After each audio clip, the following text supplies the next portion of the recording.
ఇక formula E race కేసులో interrogation speed అందుకుంది. A1, A2ల విచారణ పూర్తయింది. ఇవాళ A3ని ఏసీబీ ఎంక్వైరీ చేయబోతోంది. ఎంక్వైరీ బోన్లోకి ప్రవేశపెడతారు. అయితే ఇంట్రాగేషన్ ఇంటర్లింక్స్ తో కొనసాగుతూ ఉండడం ఇక్కడ ఇంట్రెస్టింగ్ పాయింట్ గా మారింది. A2 స్టేట్మెంట్ ఆధారంగా A1 విచారణ, A3 వాంగ్మూలంతో A2ని విచారిస్తూ ఉండడం ఇక్కడ ఆసక్తిగా మారింది. మరి ఇంటర్లింక్ ఎంక్వైరీలో అధికారులు తేల్చిందేంటి? అటు ఏసీబీ ఇటు ఈడీ ఇప్పటిదాకా గుర్తించిందేంటి? It's a enquiry time. Yes, formula E race కేసులో ఇంట్రాగేషన్ ఊపందుకుంది. నిజాలు నిగ్గు తేల్చేందుకు ఓవైపు ఏసీబీ మరోవైపు ఈడీ విచారణలో దూసుకుపోతున్నాయి. ఏటోగా ఉన్న ఐఏఎస్ అధికారి అరవింద్ కుమార్ ని మొన్న విచారించిన ఏసీబీ ఆయన స్టేట్మెంట్ ఆధారంగా నిన్న బీఆర్ఎస్ వర్కింగ్ ప్రెసిడెంట్ కేటీఆర్ ను ప్రశ్నించారు. 2 సెషన్లు సుమారు 7 గంటల పాటు కేటీఆర్ పై ప్రశ్నల వర్షం కురిపించారు. కేబినెట్ ఆమోదం, ఆర్థిక శాఖ అనుమతి లేకుండా ఎందుకు నగదు బదిలీ చేశారు, ఎంత మొత్తంలో నిధులు ట్రాన్స్ఫర్ చేశారు, లిఖితపూర్వక ఆదేశాలు ఏమైనా ఇచ్చారా అంటూ కేటీఆర్ ను ఏసీబీ అధికారులు ప్రశ్నించారు.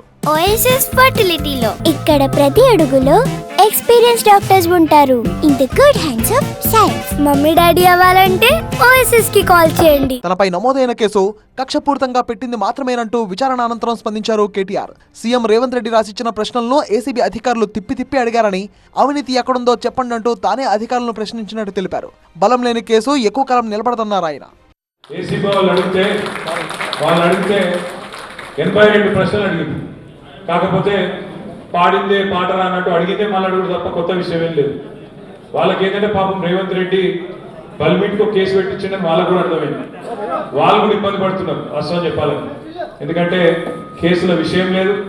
ఎన్నిసార్లు రమ్మన్నా వస్తా, నాకేం ఇబ్బంది లేదు, తప్పకుండా వస్తా, మీకు విచారణ పూర్తిగా సహకరిస్తాను కూడా చెప్పిన. ఇది ఒక లొట్ట పీసు కేసు మాత్రమే, ఇలా ఏమి లేదు. వీడికి వెళ్ళి పైసా పోయింది, అలా పైసా ఉన్నది. ఇక అవినీతి ఎక్కడ జరిగింది అంటే వాళ్ళు ఒక్కొక్కరు నీళ్ళు మిగుతుంది.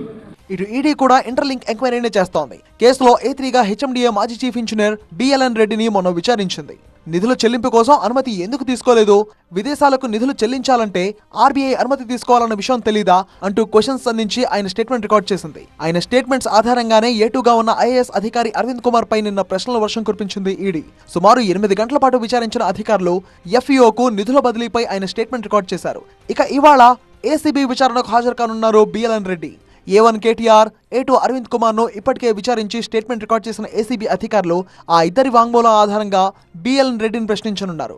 మొత్తంగా BLN రెడ్డి విచారణ పూర్తయ్యాక ఎంక్వైరీకి ఫెస్టివల్ హాలిడేస్ అన్నట్లే. పండుగ తర్వాత మళ్ళీ అటు ఏసీబీ ఇటు ఈడీ దూకుడు పెంచనున్నాయి. స్టేట్మెంట్స్ ఆధారంగా ఫార్ములా ఈ రేస్ కేసులో ముగ్గురి పాత్రపై ఓ క్లారిటీకి వచ్చి మళ్లీ విచారణకు పిలిచే అవకాశాలున్నాయి. మరోవైపు కేటీఆర్ కు ఈ నెల 16వ తేదీన ఈడీ విచారణ ఉండనే ఉంది. మరి చూడాలి ఈ రేస్ కేసు ఇంకెంత దూరం వెళ్తుందో.